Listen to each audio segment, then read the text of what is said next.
김민정, 66세. 내 이름 석자를 들으면 사람들은 대개 평범한 아줌마를 떠올릴 것이다. 실제로 나는 아주 평범하게 살아왔다. 남편과 이혼하고 홀로 된장찌개 식당을 운영한 지도 어언 30해가 넘었다. 식당은 골목 어귀에 자리한 작은 가게였다. 간판은 빛바랬고 실내는 단출했다. 테이블은 고작 5개. 벽에는 빛바랜 연예인 사진과 메뉴판이 걸려 있었다. 매일 아침 6시면 나는 가게 문을 열었고 저녁 9시면 문을 닫았다. 해 뜨고 지는 것처럼 변함없는 일상이었다. 손님들은 대부분 인근 시장 상인들이나 동네 주민들이었다. 그들은 내 찌개를 어머니의 맛디라며 칭찬하곤 했다. 특별할 것 없는 된장찌개였지만 나는 매일 새벽 신선한 재료를 공수해 정성껏 육수를 끓였다. 내게 식당은 생계의 수단이자 어쩌면 유일한 삶의 의미였다. 혼자 살면서 외롭지 않느냐는 질문을 받을 때마다 나는 그저 웃어 넘겼다. 외롭지 않다고 말할 수는 없었다. 하지만 외로움도 익숙해지면 한결같은 풍경이 된다는 것을 나는 이미 오래전에 깨달았다. 가을이 깊어지던 어느 날 저녁이었다. 창밖으로는 비가 추적추적 내리고 있었다. 이런 날은 손님이 뜸했다. 테이블을 닦고 있는데 문이 열리며 한 남자 손님이 들어섰다. 50살 후반에서 60 초반쯤으로 보이는 남자였다. 머리카락은 희끗희끗했지만 단정했고 얼굴에는 인자한 미소가 떠올라 있었다. 비에 젖은 어깨를 털며 그는 가장 안쪽 자리에 앉았다. 나는 물수건과 메뉴판을 가져다 주었다. 된장찌개 하나 부탁드립니다. 그의 목소리는 낮고 부드러웠다. 나는 고개를 끄덕이고 주방으로 향했다. 찌개가 끓는 동안 나는 그 남자를 흘끗거렸다. 굳이 표현하자면 그는 세상살이에 지친 듯하면서도 어딘가 여유가 느껴지는 그런 인상이었다. 그는 묵묵히 찌개를 먹었다. 반찬은 거의 손대지 않고 찌개만 깨끗하게 비웠다. 잘 먹었습니다. 정말 맛있네요. 그는 계산을 하며 말했다. 그의 눈빛은 고요하면서도 따뜻했다. 나는 을에 듣는 칭찬이었지만 그의 말에는 왠지 모르게 진심이 담겨 있는 듯했다. 다음에 또 오세요. 나는 형식적인 인사를 건넸다. 그는 빙긋 웃으며 가게 문을 나섰다. 빗속으로 사라지는 그의 뒷모습을 한동안 바라보았다. 낯선 사람에게서 느껴지는 알 수 없는 편안함이랄까. 나는 고개를 저으며 접시를 치웠다. 별 생각 없이 그 후로 그는 종종 식당을 찾았다. 매번 비가 오는 날이거나 아니면 유난히 손님이 없는 늦은 저녁 시간이었다. 그는 항상 같은 자리에 앉아 된장찌개를 시켰고 말이 없었다. 그저 묵묵히 찌개를 먹고 잘 먹었습니다 라는 짧은 인사와 함께 돌아갔다. 처음에는 그의 존재를 특별하게 여기지 않았다. 그저 낯익은 손님 중 한 명일 뿐이었다. 하지만 시간이 지날수록 나는 그가 오는 날을 무의식 중에 기다리고 있다는 것을 깨달았다. 어느 날이었다. 나는 김치를 새로 담그느라 허리가 아팠다. 저녁 장사를 마치고 허리를 펴는데 삐끗하는 소리와 함께 묵직한 통증이 찾아왔다. 나는 주저앉아 신음했다. 그때 문이 열리고 그가 들어섰다. 그는 내가 주저앉아 있는 모습을 보고는 놀란 표정을 지었다. 사장님, 괜찮으십니까? 그는 망설임 없이 내게 다가왔다. 그의 목소리에는 진심 어린 걱정이 담겨 있었다. 나는 얼른 일어나려고 했지만 허리가 말을 듣지 않았다. 그는 내 팔을 조심스럽게 잡아 부축했다. 그의 손길은 의외로 조심스러웠고 따뜻했다. 나는 갑작스러운 그의 친절에 당황스러웠다. 아, 괜찮아요. 그냥 잠깐 삐끗해서요. 나는 애써 아무렇지 않은 척 말했지만 얼굴에는 고통이 역력했을 것이다. 그는 나를 의자에 앉히고는 주방으로 가서 따뜻한 물수건을 가져왔다. 그리고는 내 허리에 조심스럽게 대어주었다. 잠시 이러고 계시면 좀 나아지실 겁니다. 나는 그의 뜻밖의 친절에 할 말을 잃었다. 내 인생에서 이렇게 누군가의 보살핌을 받아본 게 언제였던가. 나는 그저 감사하다는 말밖에 할 수 없었다. 그는 묵묵히 내 옆에 앉아 내가 괜찮아질 때까지 기다려 주었다. 그 침묵 속에서 왠지 모를 안정감과 편안함이 느껴졌다. 그날 이후로 그에 대한 내 감정은 조금씩 달라지기 시작했다. 그는 여전히 묵묵하고 과묵했지만 가끔씩 나의 안색을 살피는 듯한 눈빛을 보냈다. 나는 그 눈빛에서 이전에는 느껴보지 못했던 따뜻함을 발견했다. 그는 된장찌개 외에 다른 메뉴를 시키지 않았지만 한 번은 내가 새로 담근 깍두기를 맛보더니 이 깍두기 맛은 정말 일품이네요 라고 칭찬했다. 그의 칭찬 한마디에 나는 왠지 모르게 기분이 좋아졌다. 마치 소녀 시절로 돌아간 듯한 착각마저 들었다. 가게 문을 닫고 혼자 남아 불을 끄는 시간. 예전에는 그저 하루가 끝났다는 안도감만 들었다면 요즘은 왠지 모르게 허전하고 내일 그가 또 올까 하는 기대를 품게 되었다. 나는 거울을 보며 내 얼굴을 찬찬히 뜯어보았다. 주름은 깊어졌고 머리카락은 더 희끗해졌다. 젊은 시절의 내가 아니었다. 하지만 이상하게도 거울 속 내 눈빛은 예전보다 생기가 돌고 있었다. 어쩌면 그건 아주 오랜만에 찾아온 작고 소박한 설렘 때문일지도 모른다. 그의 이름은 아직 몰랐지만 나는 그를 그 남자라고 부르며 마음속에 자리 잡게 했다. 이 알 수 없는 감정의 시작이 어디로 향할지는 몰랐지만 나는 왠지 모르게 이 감정이 싫지 않았다. 아니, 오히려 좋았다. 아주 오랜만에 내 삶에 찾아온 작은 파문이었다. 그 남자, 이준호, 그의 이름은 며칠 뒤에야 알게 되었다. 그는 늘 그렇듯 늦은 저녁에 찾아왔고 된장찌개를 시켰다. 내가 찌개를 내어주자 그는 문득 사장님, 성함이 어떻게 되세요? 하고 물었다. 나는 잠시 망설였다. 내 이름을 누군가에게 말하는 것이 왜 이리도 어색하고 쑥스러운 일인지. 오랜만에 누군가 내 이름을 궁금해한다는 사실이 낯설었다. 김민정입니다. 나는 작은 목소리로 대답했다. 그는 고개를 끄덕이며 작은 미소를 지었다. 저는 이준호입니다. 그는 자신의 이름도 알려주었다. 그의 이름은 그의 인상처럼 부드럽고 따뜻하게 느껴졌다. 그날부터 우리는 서로의 이름을 부르기 시작했다.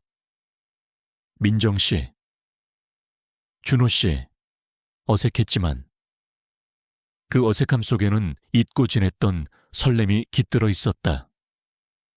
60대 중반의 나이에 민정 씨라는 호칭을 듣는 것이 어색하면서도 왠지 모르게 간지러웠다. 마치 사춘기 소녀가 된 듯한 기분이랄까. 준호 씨는 이전보다 말을 조금 더 하기 시작했다. 그는 주로 식당 밖에 있는 작은 화단에 대해 이야기했다.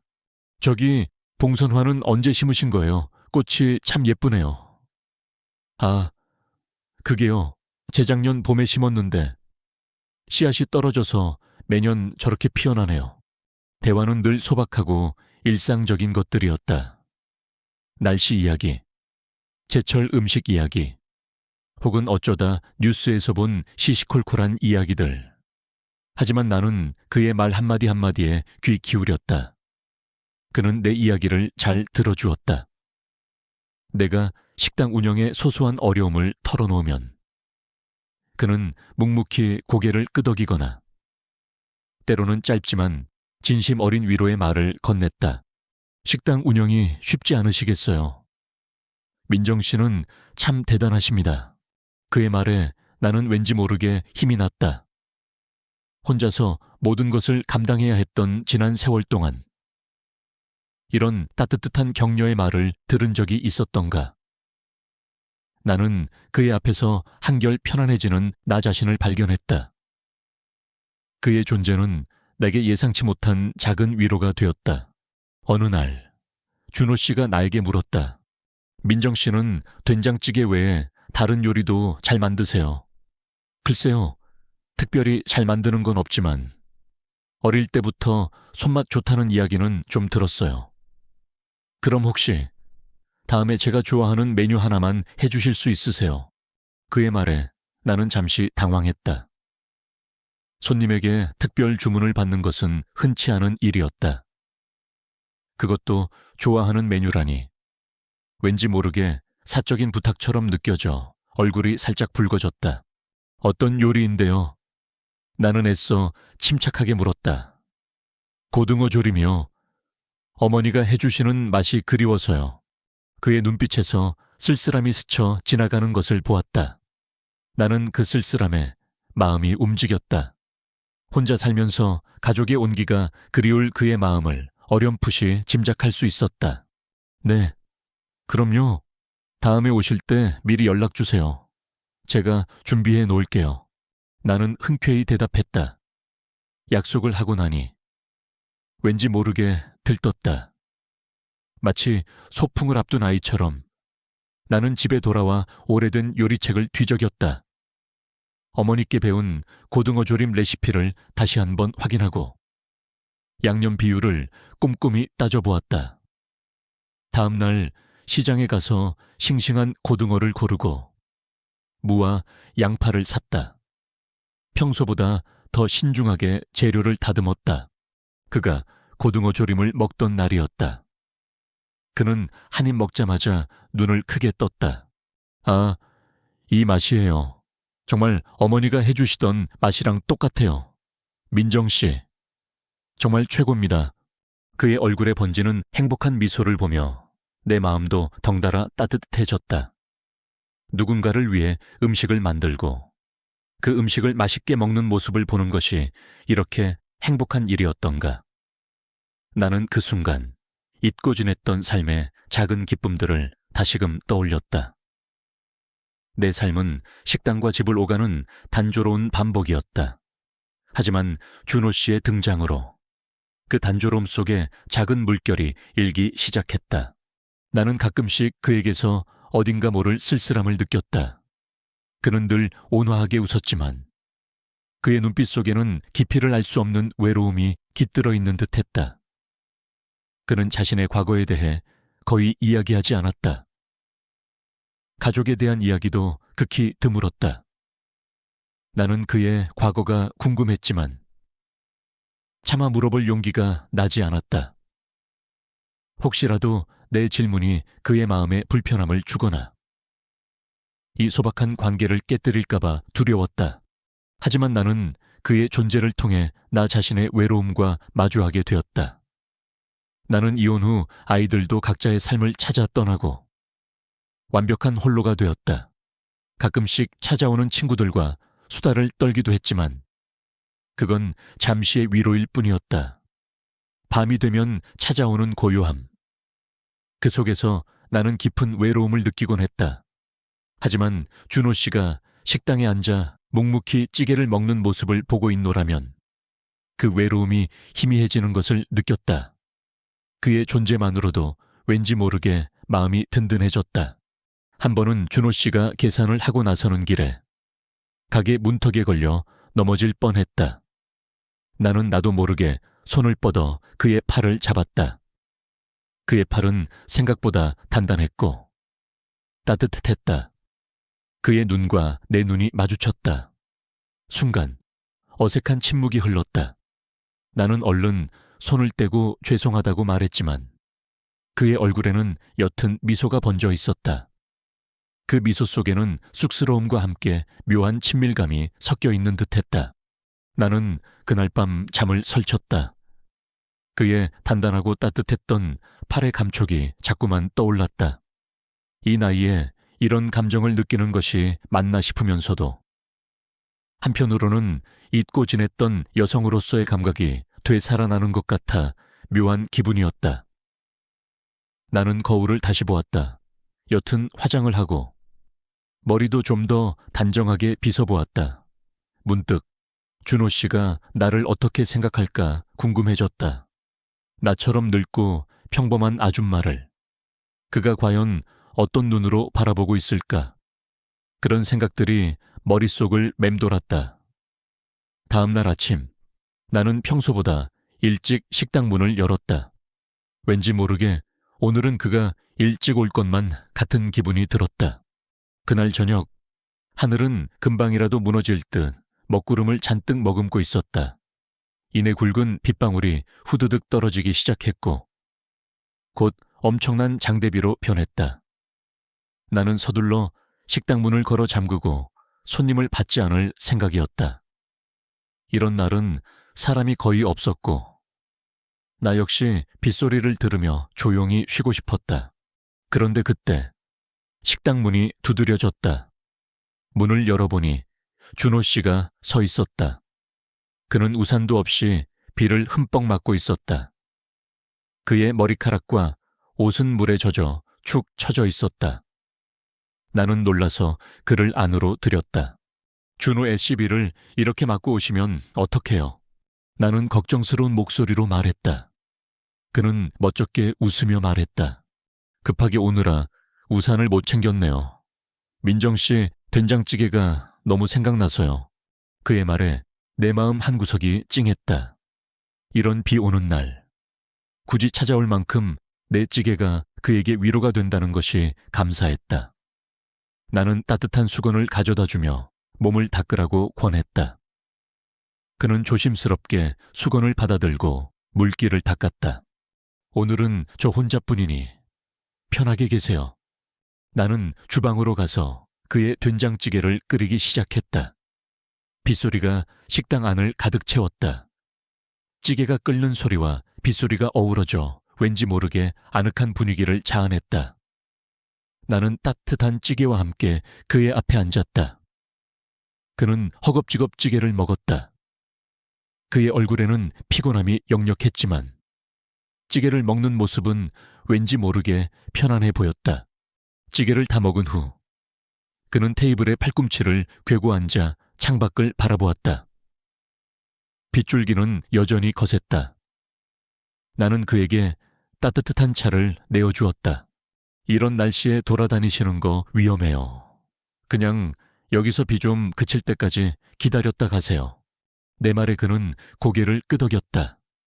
그리고는 한숨을 길게 내쉬었다. 그의 얼굴에 드리워진 그림자를 보며 나는 조심스럽게 물었다. 무슨 안 좋은 일 있으세요? 그는 잠시 망설이는 듯 하더니 이내 입을 열었다. 아, 별건 아니고요. 그냥 문득 혼자라는 생각이 들어서요. 그의 목소리에는 깊은 외로움이 묻어 있었다. 그는 혼자라는 사실을 말하면서도 마치 그 사실이 당연하다는 듯 담담하게 이야기했다. 저는 아내가 먼저 떠난 지 10년이 넘었어요.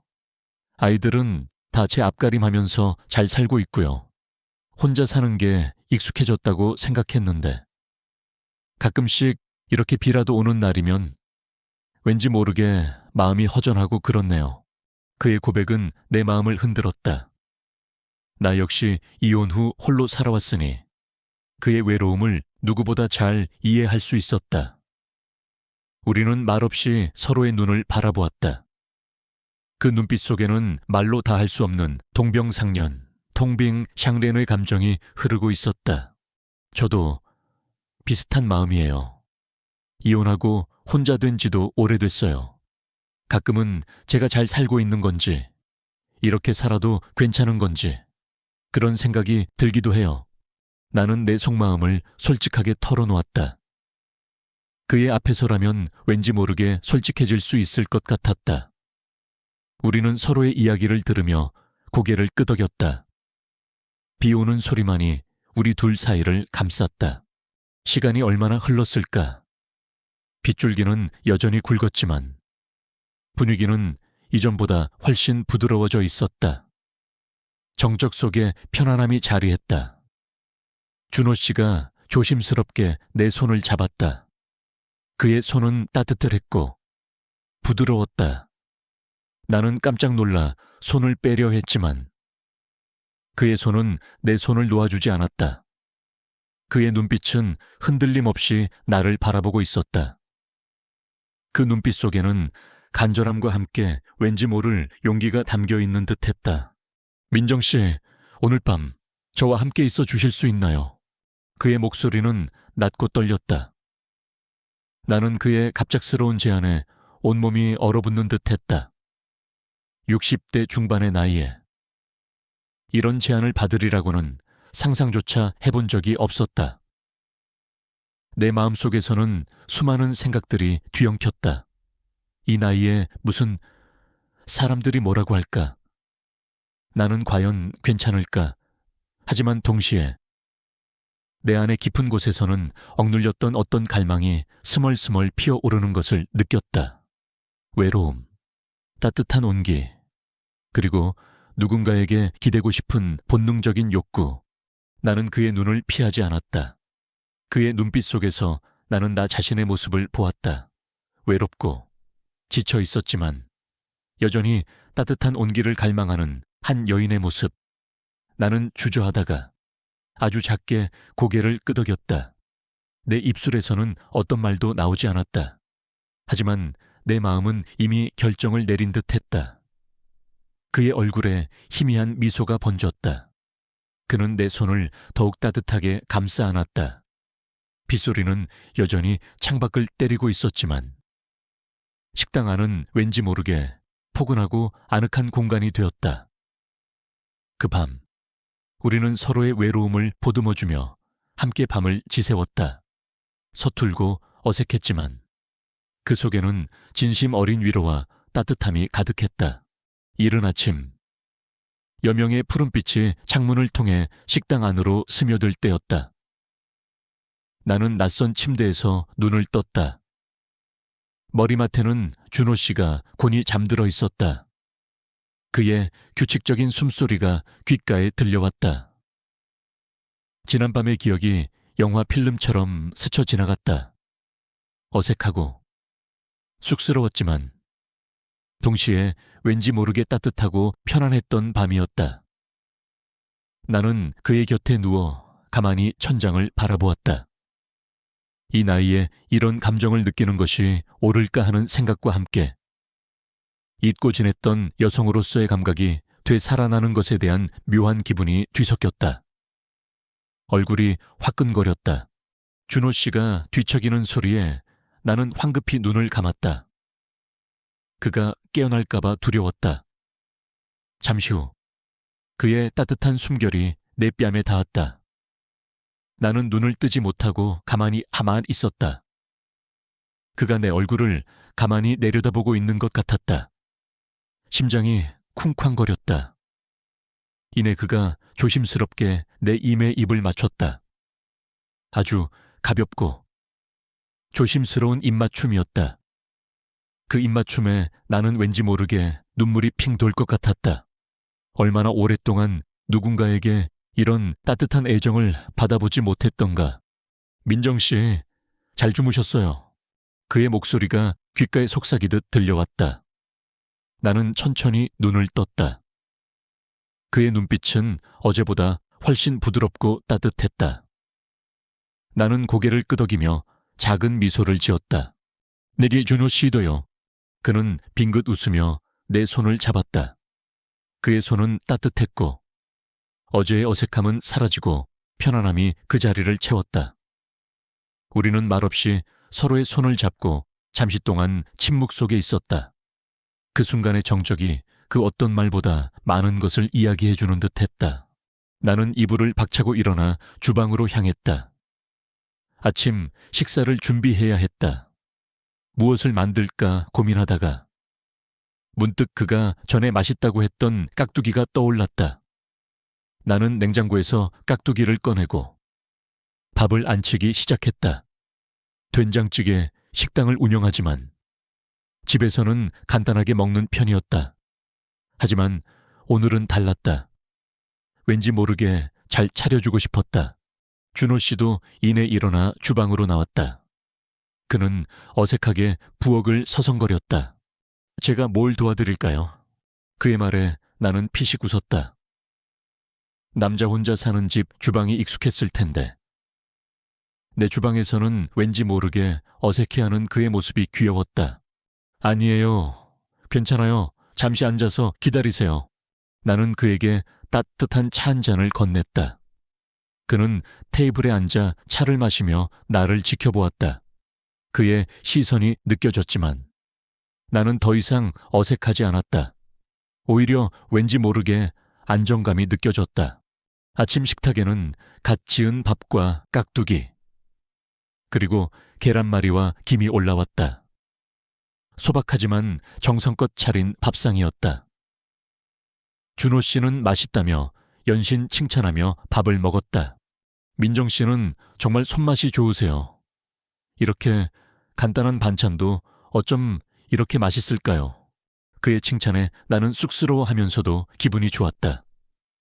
오랫동안 혼자 밥을 먹어왔기에 이렇게 누군가와 함께 식탁에 앉아 마주보며 밥을 먹는다는 사실 자체가 특별하게 느껴졌다. 그의 존재가 내 일상에 스며들고 있었다. 식사를 마친 후 준호 씨는 자신이 설거지를 하겠다고 나섰다. 나는 손사래를 쳤지만 그는 고집을 꺾지 않았다. 오늘은 제가 민정 씨 목까지 하겠습니다. 그는 능숙하게 설거지를 하기 시작했다. 그의 넓은 등판을 보며 나는 왠지 모르게 마음이 놓였다. 마치 오래전 잃어버렸던 삶의 한 조각을 되찾은 듯한 기분이랄까. 설거지를 마친 그는 내 식당의 테이블을 닫고 의자를 정돈했다. 내가 평소에 하던 일들을 그가 자연스럽게 도와주었다. 그의 손길이 닿는 곳마다 왠지 모르게 온기가 더해지는 듯했다. 준호 씨, 정말 고마워요. 이렇게 도와주셔서. 나는 진심으로 감사하다는 말을 건넸다. 그는 환하게 웃었다. 뭐요? 민정 씨 덕분에 오랜만에 따뜻한 밥도 먹고 이야기도 나눌 수 있어서 좋았는데요. 그의 말에 내 마음이 따뜻해졌다. 우리는 서로에게 위로와 기쁨이 되고 있다는 것을 느낄 수 있었다. 그의 눈빛 속에는 더 이상 깊은 외로움이 보이지 않았다. 대신 따뜻한 온기와 새로운 시작에 대한 기대감이 스며들어 있었다. 그는 출근해야 한다며 아쉬운 듯 작별 인사를 했다. 나는 그를 배웅하며 문 밖으로 나왔다. 비는 완전히 그쳤고 하늘은 맑게 개어 있었다. 아침 햇살이 따스하게 비추는 골목길을 그가 걸어갔다. 나는 그의 뒷모습이 시야에서 사라질 때까지 한참을 서 있었다. 그의 뒷모습은 어제보다 훨씬 가볍고 활기차 보였다. 나는 가게 문을 닫고 들어와 식탁에 앉았다. 따뜻한 차 한 잔을 마시며 지난밤과 오늘 아침의 일들을 되새겼다. 66세의 나이에 나는 다시금 사랑이라는 감정에 희미한 윤곽을 느끼기 시작했다. 서툴고 쑥스러웠지만 이 새로운 감정은 내게 예상치 못한 설렘과 희망을 안겨주었다. 모든 것이 조심스러웠지만 동시에 기대되었다. 이 관계가 앞으로 어떻게 흘러갈지는 아무도 몰랐지만 나는 그저 이 순간의 따뜻함을 온전히 느끼고 싶었다. 준호 씨와 함께 보낸 그 밤 이후로 내 일상은 왠지 모르게 한층 더 밝아진 듯했다. 그는 여전히 늦은 저녁, 비 오는 날이나 한가한 시간에 식당을 찾았다. 하지만 이제는 그저 손님이 아니었다.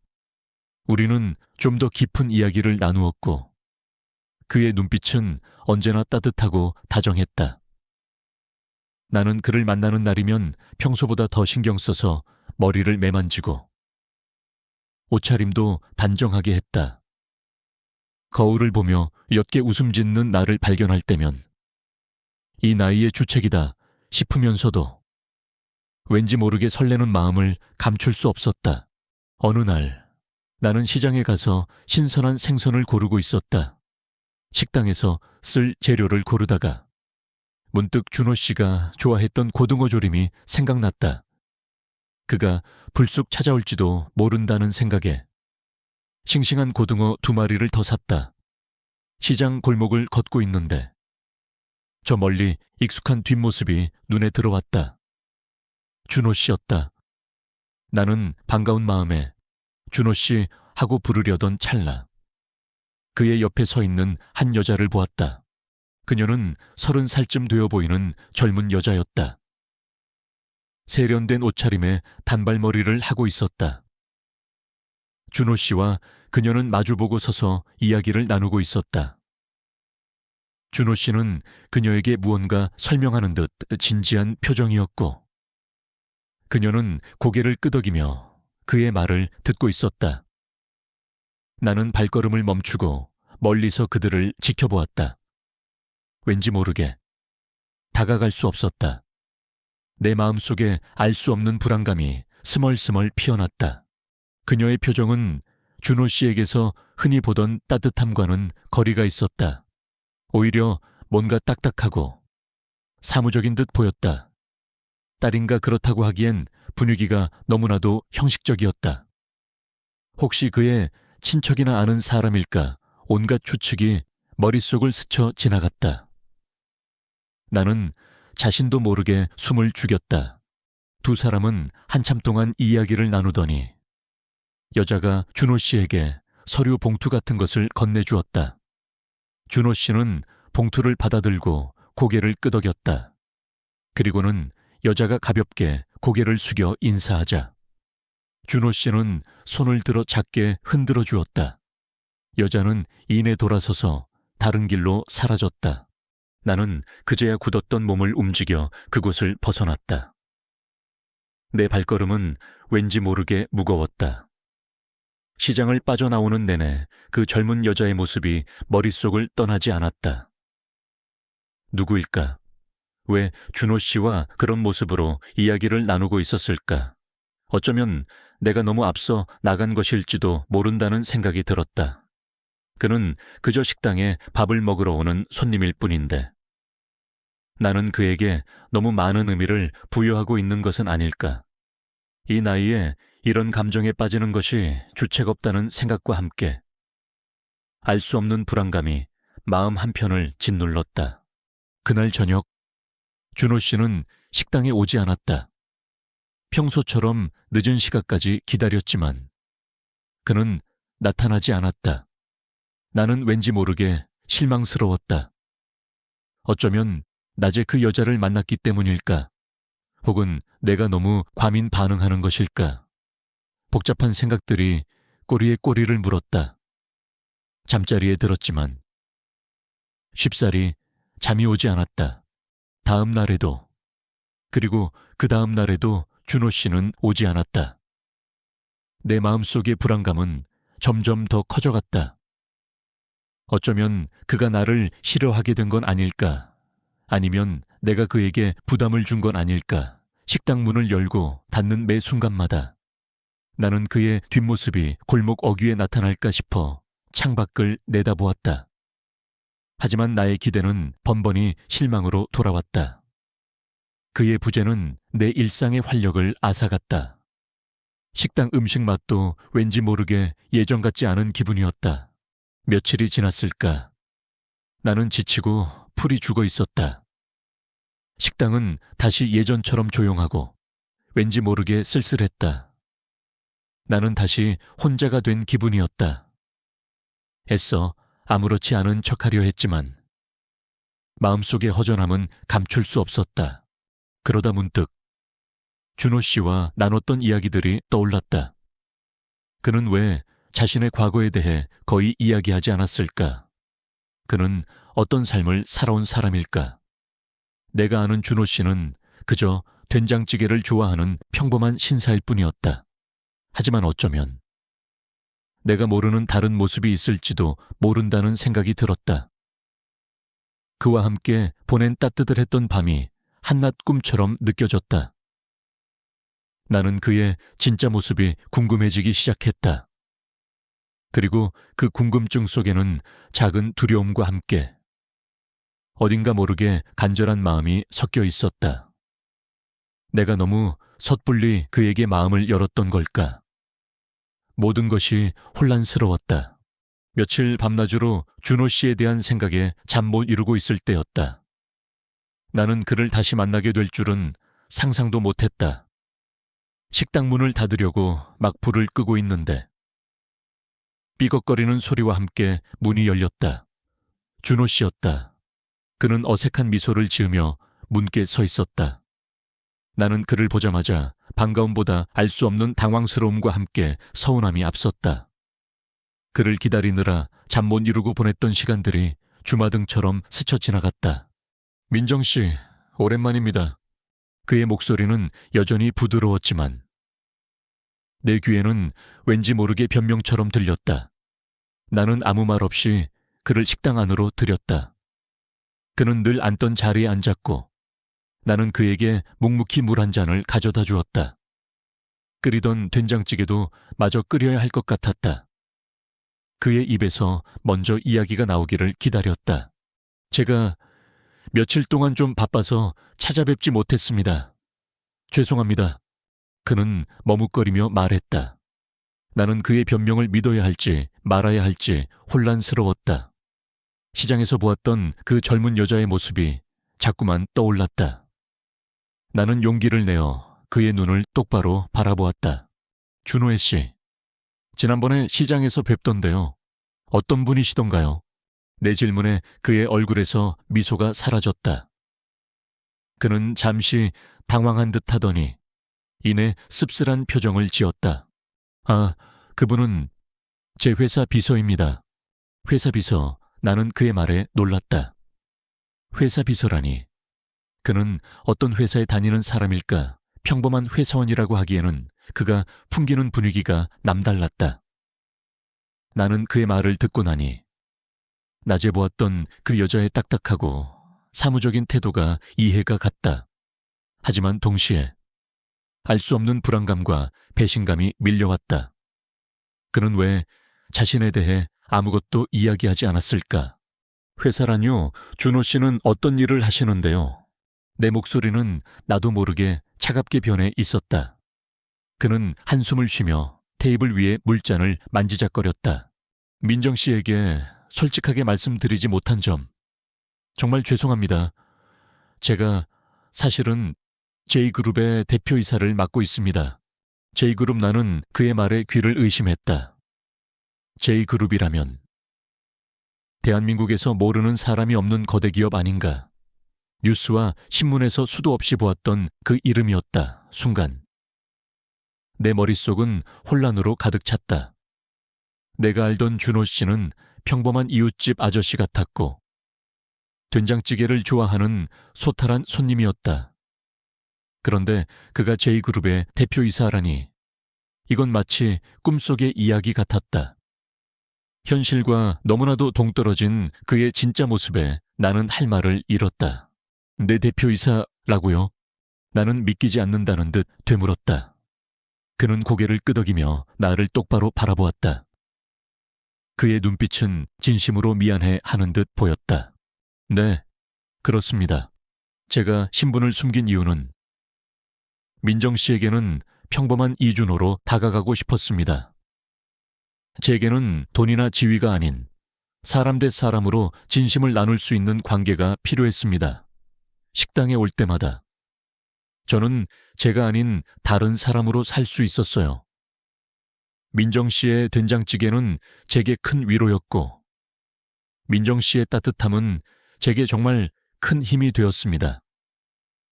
그래서 민정 씨를 잃고 싶지 않아서 어쩌면 제가 너무 겁이 많았는지도 모르겠습니다. 그의 고백은 내 마음을 복잡하게 만들었다. 그의 진심이 느껴지기도 했지만 동시에 배신감과 함께 엄청난 괴리감이 밀려왔다. 나는 그와 너무나도 다른 세계에 살고 있는 사람이었다.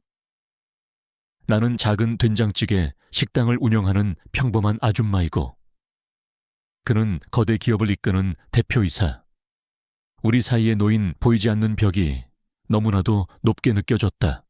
하지만 저는 대표님과는 나는 그의 말에 반박하려 했지만 목소리가 제대로 나오지 않았다.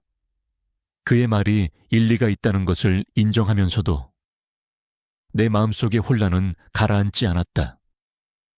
내가 그와 함께 보냈던 밤, 그에게 느꼈던 따뜻한 감정들이 한순간에 거짓처럼 느껴졌다. 어쩌면 그는 그저 심심풀이로 나 같은 사람에게 다가온 것은 아닐까 하는 생각마저 들었다. 나는 주저앉고 싶었다. 준호 씨는 내 표정을 읽었는지 조심스럽게 내 손을 잡았다. 그의 손은 여전히 따뜻했지만 나는 그의 손길을 뿌리치고 싶었다. 하지만 차마 그럴 수 없었다. 그의 눈빛 속에는 진심 어린 애원과 함께 나를 향한 변함없는 마음이 담겨 있는 듯 했다. 민정 씨, 제발 오해하지 말아주세요. 저는 민정 씨를 기만한 적 없습니다. 단지 제 평범한 모습을 보이고 싶었을 뿐이에요. 제가 민정 씨에게 느낀 감정은 모두 진심입니다. 식당에서의 민정 씨는 제게 정말 큰 위안이었고 함께 있을 때 가장 편안하고 행복했습니다. 그의 목소리는 간절했다. 나는 혼란스러웠다. 그의 말을 믿어야 할까? 아니면 이 엄청난 괴리감을 받아들이고 물러서야 할까? 내 마음속에서는 두 가지 감정이 격렬하게 충돌했다. 한편으로는 그에 대한 실망감과 알 수 없는 두려움이 있었고, 다른 한편으로는 그와 함께 느꼈던 따뜻함과 그리움이 나를 붙잡았다. 이 나이에 다시금 사랑이라는 감정에 흔들리는 것이 어리석은 일일지도 모른다는 생각에 나는 더욱 혼란스러웠다. 식당 안에는 정적만이 흘렀다. 그 침묵 속에서 나는 어떤 결정을 내려야 할지 알 수 없었다. 식당 안에는 팽팽한 정적이 흘렀다. 나는 준호 씨의 손을 잡은 채 혼란스러운 감정에 휩싸였다. 배신감, 당혹감, 그리고 동시에 그에게서 느껴지는 진심 어린 애원.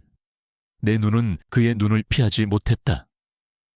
그의 눈빛 속에는 후회와 함께 내가 그에게서 느꼈던 따뜻함과 그리움이 여전히 선명하게 담겨 있었다. 이 모든 것이 거짓일 리는 없었다. 내 마음은 이미 그에게 기울어져 있었다. 이 나이에 다시 누군가에게 마음을 연다는 것이 두렵기도 했지만 그 두려움보다 더 큰 것은 그와의 연결이 끊어질지도 모른다는 상실감이었다. 나는 천천히, 아주 천천히 준호 씨의 손을 놓았다. 그의 얼굴에 실망감이 스치는 것을 보았지만 나는 그에게 시간을 주어야 했다. 그리고 나 자신에게도 생각할 시간이 필요했다. 준호 씨, 저는 저와 준호 씨의 세상이 너무 다르다고 생각했어요. 감히 상상조차 할 수 없는 분이셨군요. 내 목소리는 떨렸다. 그는 고개를 숙였다. 제가 민정 씨에게 너무 큰 짐을 지운 것 같습니다. 하지만 민정 씨에게만큼은 솔직해지고 싶었습니다. 저는 이 자리에서 제 모든 것을 내려놓고 민정 씨와 함께할 수 있다면 그것만으로도 충분합니다. 그의 말은 진심이었다. 그의 목소리에는 단호함과 함께 진심 어린 바람이 담겨 있었다. 나는 그의 눈을 다시 보았다. 그의 눈빛은 흔들림 없이 나를 바라보고 있었다. 그 순간 나는 깨달았다. 중요한 것은 그의 사회적 지위나 내가 처한 상황이 아니었다. 중요한 것은 우리 둘이 서로에게 느끼는 감정의 진실성, 그리고 우리가 함께 만들어갈 수 있는 미래였다. 준호 씨, 어쩌면 제가 너무 늙었을지도 모르겠네요. 이런 감정에 다시 휘둘리는 게 겁이 났어요. 나는 솔직하게 내 마음을 털어놓았다. 그는 조용히 내 손을 다시 잡았다. 이번에는 내가 그의 손을 뿌리치지 않았다. 그의 손은 따뜻했고 그 따뜻함이 내게 용기를 주었다. 민정 씨, 나이는 숫자에 불과합니다. 중요한 것은 마음이에요. 저는 민정 씨와 함께 있을 때 가장 편안하고 행복합니다. 제가 민정 씨에게는 숨김없이 모든 것을 보여드리고 싶습니다. 제가 가진 전부를요. 그의 말에 나는 피식 웃었다. 왠지 모르게 마음이 편안해졌다. 나는 다시 식당을 둘러보았다. 이 작은 공간에서 우리는 처음 만났고 서로의 외로움을 나누었고 그리고 예상치 못한 감정을 싹 트이웠다. 이곳은 내 삶의 전부였고 이제는 그의 삶의 일부가 되어가고 있었다. 그럼 준호 씨는 저 말고는 다른 사람은 없는 거죠, 혹시? 결혼하셨다거나 나는 조심스럽게 물었다. 내 입술이 바싹 말랐다. 그는 내 질문에 활짝 웃었다. 그 웃음은 내가 그에게서 처음 본 가장 환한 웃음이었다. 민정 씨, 저는 이미 오래전에 이혼했습니다. 아내는 저보다 먼저 세상을 떠났고 아이들은 각자의 가정을 꾸렸습니다. 민정 씨에게는 제 인생의 모든 것을 숨김없이 보여드릴 수 있습니다. 저를 믿어주세요.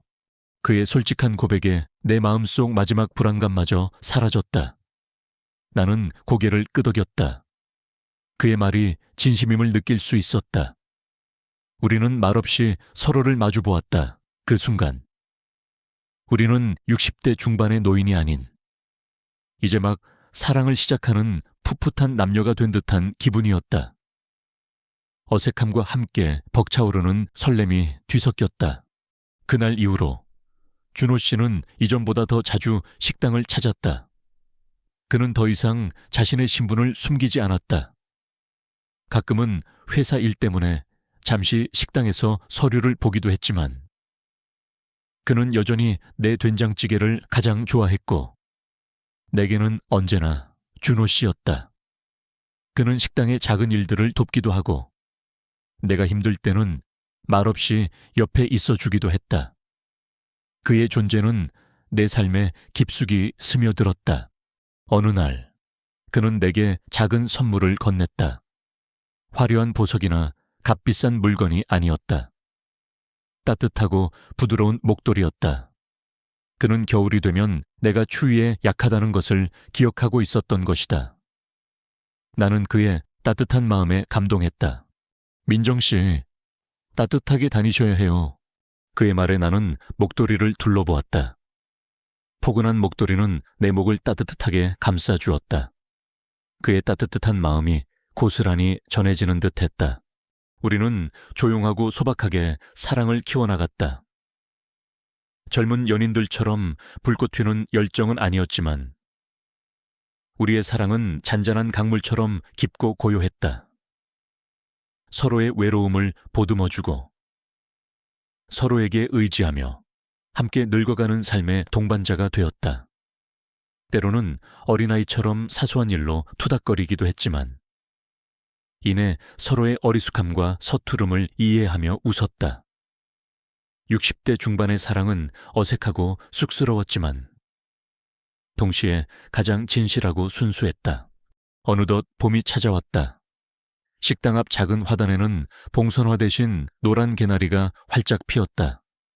준호 씨는 매일 아침 식당 문을 열기 전에 찾아와 함께 화단에 물을 주었다. 따뜻한 햇살 아래 우리는 나란히 서서 피어나는 꽃들을 바라보았다. 그의 손이 내 손을 잡았다. 우리는 서로의 눈을 바라보며 환하게 웃었다. 내 인생의 두 번째 봄은 이렇게 따뜻하고 행복하게 찾아왔다.